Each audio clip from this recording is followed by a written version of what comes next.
Here again with another Lucifer Season 3 episode review video. Before I get into that though, be important. If you are caught up to the point where I am rewatching or watching Lucifer, or you're just not entirely sure, then you definitely need to take the initiative and pay attention to the episode's title, which of course I'll mention as well as put in the description. If that happens to be the case, you find out you're not caught up, it would be my recommendation that you don't watch this video any further to avoid any potential spoilers. And for all of you that are wondering, this is my first time watching Lucifer. Surprise, surprise. So join me and the man, the myth, the legend, Crazy Coffee Man in the comment section to discuss this amazing show. With that in mind, this will be Lucifer Season 3, Episode 16. The title of this episode is called Infernal Guinea. And this will be my review, reaction, recap after just finishing watching the episode. Once upon a time, there were two brothers, Cain and Abel, Lucifer tells Pierce. We all know how your story ends, but what if we change how it begins? Abel is actually in hell, and Lucifer is going to get his soul and drop it into a new body. He can only drop it into someone who's recently died or who is about to die. That way Pierce doesn't have to stay around very long. Crime scene time. Pierce tells Chloe that Lucifer's coming with me this time.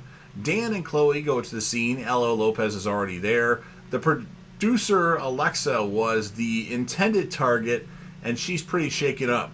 Any threats stand out at all? Bree, her assistant, is in the ICU, and she would know better. Lucifer and Cain are at the hospital looking for someone ancient almost on death's door. Lucifer puts Abel's soul in a young woman's body. That was not the intention. He wanted to put it in an old man's body, but whatever. Close enough, I guess. And then Pierce is mad that Lucifer has failed. Time to call the detective. Who knew a producer could have so many enemies? Someone was pretty upset about Alexa's movie, The Plunge. Someone wants people to read the Z Prophecy. Linda has a session with Charlotte Richards. Charlotte wants memory jobbing techniques while sleeping, preferably. Charlotte wants to focus on finding her lost memories, because that's what she's paying Linda Martin for. Linda says we have to start in your hell. Linda's the expert. You need to listen to me. Charlotte leaves because she doesn't want to hear what Linda has to say. Maze says Abel was the first soul in hell, which she probably tortured over and over again. She tells Lucifer and Pierce that. Pierce was Abel's torturer. So when he went to hell, it was Pierce over and over again torturing him. Hell made Abel multilingual and completely adaptable. Abel reminds her of Lucifer, Mace says. Bree, as Abel, is off to find beautiful women, so Bree is the assistant to Alexa. Ladies, let's be fruitful and multiply. Allow me to bless you with my seed, Bree, as Abel says. Chloe is worried that Pierce took Lucifer. She's annoyed because she wants to be with Lucifer. A sniper has Dan in their sights, or their scope. This is private property. Leave now. It's Mr. Wade. He says people are starting to listen. He wasn't threatening Alexa. I wrote her a wake-up call. Dan enjoyed The Plunge. It was fun. Mr. Wade has more Twitter followers since The Plunge premiered. Look at the bosoms on that one. Amenadiel goes to speak with Abel. Amenadiel is here to take Abel back where he belongs. Amenadiel shows Abel his reflection and he realizes he's got bosoms now. Abel says he can't escape. Amenadiel gives Abel a gun, so he thinks this is hell again. Pierce is being a negative Nelly. Lucifer follows some ladies to the rooftop bar. A hitman goes after Abel, but Abel grabs the gun and kills him. Pierce and Lucifer arrive at the rooftop bar. Amenadiel says Lucifer, or Lucy, I guess is what he says, has been reckless. He says that all the time.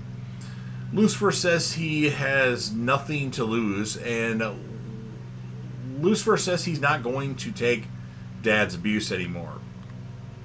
Chloe tells Pierce next time she wants to be clued in.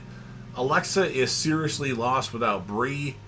Pierce tells Maze this is the opposite of what Amenadiel wants. Maze is in because of that. Abel/Bree shows up during the conversation between Maze and Pierce.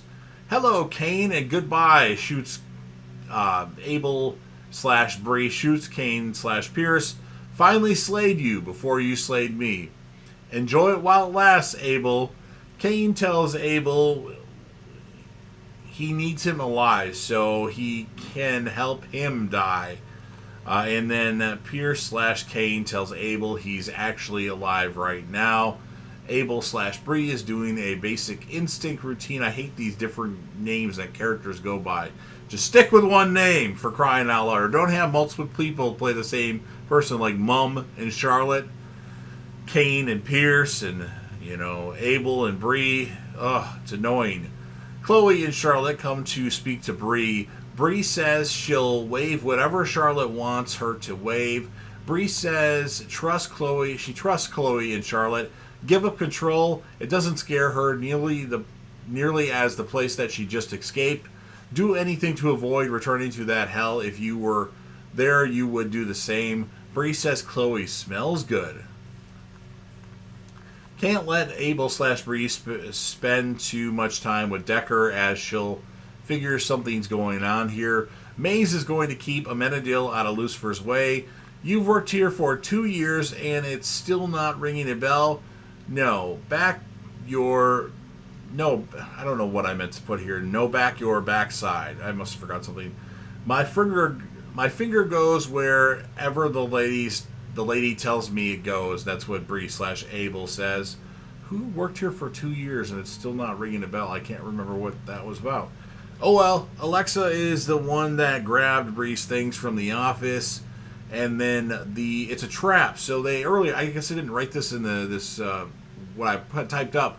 There was like a cabinet that needed a print to get open, and it was supposed to be Bree's print, but it's actually a trap. The filing cabinet is a bomb, and Bree/Abel can't move.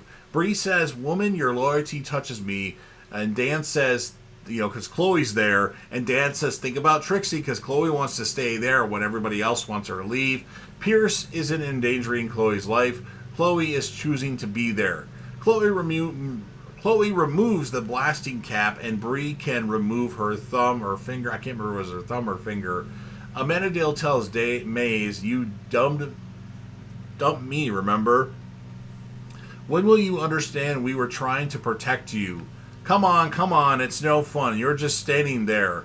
Maze leaves, and they have enough evidence to get Alexa. Chloe thanks Lucifer, as she couldn't have done it without Lucifer.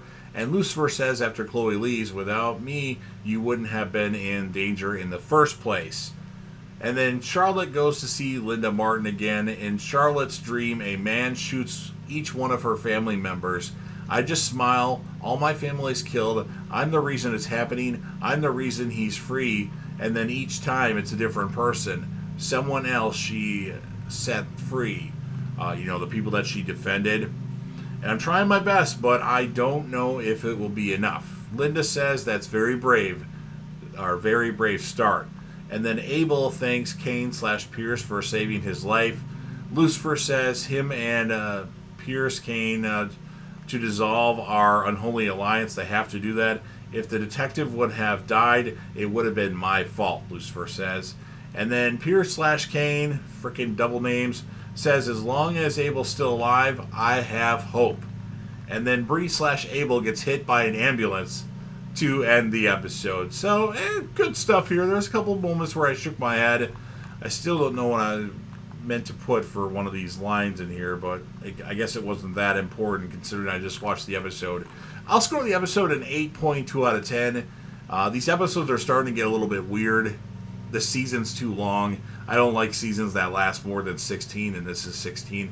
I think 10 is a really solid number, so looking forward to season 4 when it's only 10. It might not even it might be 10 or more actually, but there are not many episodes after season 3 per season. So 8.2 out of 10.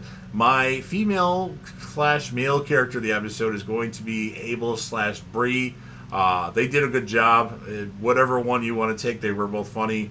And then I'll give the other one to Pierce/Kane. Again, whatever. Bree, Pierce, Abel, Pierce, I don't know. So you've heard everything I have to say. Now it's your turn. If you're a fan of Lucifer and you want to help me out with the YouTube algorithm, please consider Hulk smashing the like button. YouTube tells me I don't get enough likes. I average like 5 to 7 per video, usually, and the more the merrier. So if I can average like 10 to 12, that would certainly help things out to get my videos out there more, because everyone wants to hear me ramble. Share the video with a friend. Put this video on any one of your social media platforms. Don't forget to sound off in the comment section and join me and the legend, the man, the myth, the legend, Crazy Coffee Man, to talk about this episode of Lucifer. What would you score this episode? Who would be your male? Who would be your female character of the episode? Or if you just want to do one, or talk about your standout characters in general, you can do that. And then last but certainly not least, don't forget to hit that sub button. You are watching the video anyway. Subscribe to the channel, join the team, show your damn support, and be a part of something special. And JDev will return as soon as I find out what it is that you desire.